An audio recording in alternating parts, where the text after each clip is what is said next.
बहुत समय पहले की बात है। एक छोटे से गांव में एक किसान रहता था जिसका नाम रामलाल था। रामलाल मेहनती था, परंतु वह अत्यधिक लालची भी था। वह हमेशा अधिक धन और संपत्ति प्राप्त करने के बारे में ही सोचता रहता। उसे संतोष का कोई अर्थ नहीं पता था। उसका विश्वास था कि जितनी ज्यादा संपत्ति होगी, उतना ही ज्यादा वह खुश रह सकेगा। रामलाल का गांव खेती पर निर्भर था। वहां के किसान अपनी मेहनत से अपनी जीविका चलाते थे, लेकिन रामलाल हमेशा किसी न किसी तरीके से अपने पड़ोसियों को धोखा देकर उनका लाभ छीनने की कोशिश करता था। अगर किसी किसान को फसल अच्छी मिलती, तो रामलाल अपनी चालाकी से उसे कम दाम में खरीद लेता और बाजार में ऊंचे दाम पर बेच देता। एक दिन रामलाल अपने खेत में काम कर रहा था कि अचानक उसने एक अजीब सा चमकता पत्थर देखा। जब उसने उस पत्थर को उठाया तो एक जादुई आवाज सुनाई दी। वह आवाज किसी दिव्य शक्ति की थी। उस शक्ति ने कहा, यह पत्थर तुम्हें एक मौका देता है। जो भी तुम इस पत्थर से मांगोगे वह तुम्हें मिलेगा, लेकिन तुम्हें लालच नहीं करना होगा। जो तुम्हारे पास है उसी में संतोष करना सीखो। अगर मेरे पास बहुत सारा सोना हो तो मैं राजा की तरह रह सकूंगा। उसने पत्थर से सोना मांगा और देखते ही देखते उसके घर में सोने के सिक्कों का अंबार लग गया। कुछ समय तक रामलाल अपनी नई संपत्ति से खुश था, लेकिन जल्द ही उसकी खुशी खत्म होने लगी। उसे और ज्यादा चाहिए था। उसने पत्थर से एक महल मांगा। उसे वह भी मिल गया, लेकिन अब भी वह संतुष्ट नहीं था। उसने सोचा, अगर मैं पूरे गांव का मालिक बन जाऊं तो कितना अच्छा होगा। अगर मैं राजा बन जाऊं तो सभी मुझसे डरेंगे और मेरी प्रशंसा करेंगे। उसने पत्थर से राजा बनने की प्रार्थना की।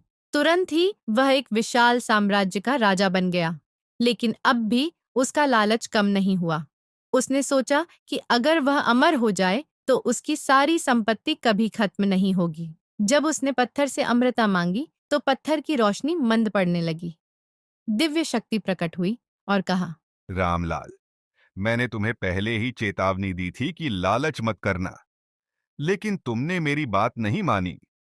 अब तुम्हारे लालच का अंत आ गया है। दिव्य शक्ति ने रामलाल से उसकी सारी संपत्ति छीन ली। वह वापस एक गरीब किसान बन गया। गांव वाले भी अब उसे दया की नजर से देखने लगे। रामलाल ने समझ लिया कि लालच से केवल दुख और विनाश ही मिलता है। उसने अपने की पर पछतावा किया और भविष्य में ईमानदारी से जीवन जीने कसम खाई। इस कहानी से हमें यह शिक्षा मिलती है कि लालच एक ऐसी बुराई है जो मनुष्य को पतन की ओर ले जाती है।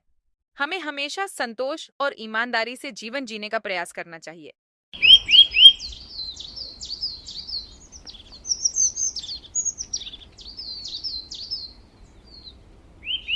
एक समय की बात है। एक गांव में रामू नाम का एक गरीब किसान रहता था। वह बहुत मेहनती और ईमानदार था, लेकिन उसके पास जमीन बहुत कम थी, जिससे उसकी फसलें मुश्किल से परिवार का पेट भर पाती थीं।